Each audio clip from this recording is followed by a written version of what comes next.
नमस्कार, आप देख रहे हैं विंध्या टाइम्स और आपके साथ मैं श्रेया। व्हाइट टाइगर की नगरी रीवा और यहाँ के मशहूर व्हाइट टाइगर बाघों की प्रजाति में सफेद बाघों की अपनी अलग पहचान है। दुनिया में वर्तमान में जहां भी सफेद बाघ हैं, उन सबका डीएनए विंध्य और रीवा से जुड़ा हुआ है। पहला जीवित सफेद बाघ मोहन के रूप में पकड़े जाने का दावा है। 27 मई 1951 में जब सीधी जिले के कुसमी क्षेत्र के पनखोरा गांव के नजदीक जंगल में सफेद बाघ मोहन को महाराजा मार्तंड सिंह जूदेव द्वारा पकड़ा गया था और मोहन के बाद मोहिनी, सुकेशी, रानी और राजा सफेद शावक पैदा हुए। मोहन के वंशज सफेद बाघ ने कई अवसरों पर रीवा सहित पूरे विंध्य का गौरव बढ़ाया। दुनिया में जहां भी सफेद बाघ हैं, उनके वंशजों की चर्चा होगी तो इस क्षेत्र का नाम जरूर लिया जाएगा। वर्तमान में दुनिया की पहली व्हाइट टाइगर सफारी जो इकलौती मुकुंदपुर में है।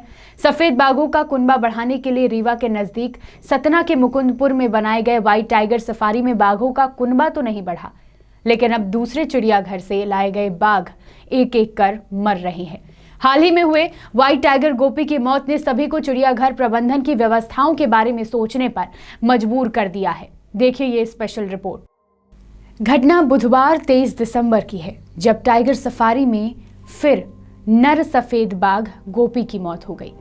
इसके पहले भी अन्य प्रजाति के बाघों व शावकों की मौत की खबर सामने आ चुकी है। सफेद बाघों का क्षेत्र रीवा, जहां एक एक कर अब सफेद बाघों की मौत हो रही है। सफेद बाघिन राधा की मौत के बाद वर्ष 2018 में मैत्री बाघ भिलाई से ही सफेद नर बाघ गोपी व मादा सफेद बाघ सोनम को लाया गया था, लेकिन चिड़ियाघर की कुप्रबंधन के कारण 2.5 साल में ही सफेद बाघ गोपी की मौत हो गई। गोपी की मौत के बाद पूरे प्रबंधन में हड़कंप मच गया।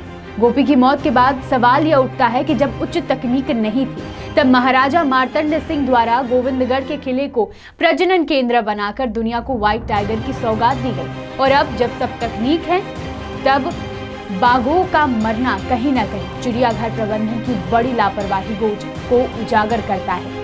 इससे कहा जा सकता है कि कुप्रबंधन के कारण टाइगर सफारी व चिड़ियाघर बाघों के लिए सुरक्षित नहीं।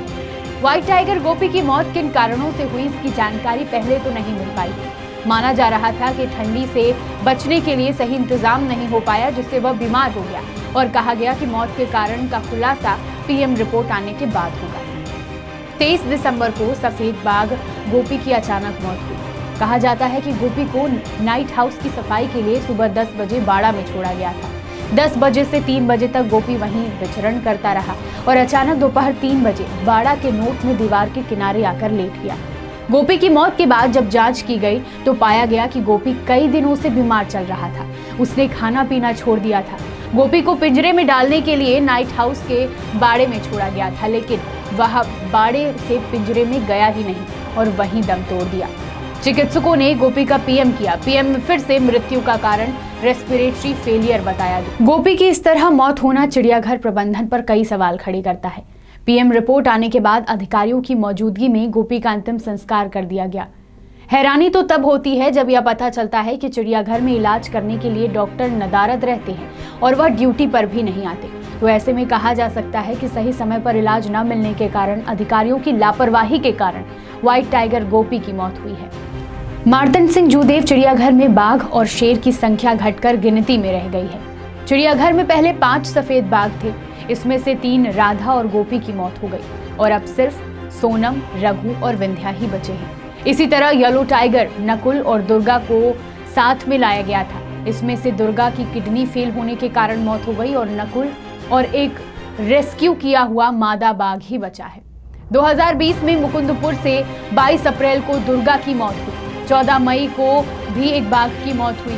19 जून को देविका, अक्टूबर माह में 1 अक्टूबर को 2 शावकों की और 23 दिसंबर को व्हाइट टाइगर गोपी की मौत हुई। साल 2020 में इन सब की मौत यह दर्शाती है कि व्यवस्था कितनी लचर है। मार्तंड सिंह जूदेव चिड़ियाघर की छवि पूरे देश में खराब हुई है। लगातार हो रही मौत ने पूरी मेहनत पर पानी फेर दिया।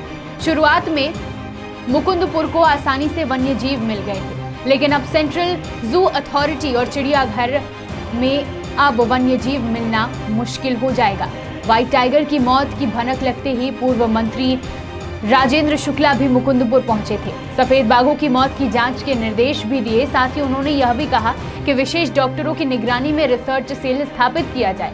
लेकिन यहां पर भी सवाल उठता है कि अगर अधिकारी अपनी जिम्मेदारी सही ढंग से नहीं निभाएंगे तो तमाम निर्देश और जांच फेल ही साबित होंगे।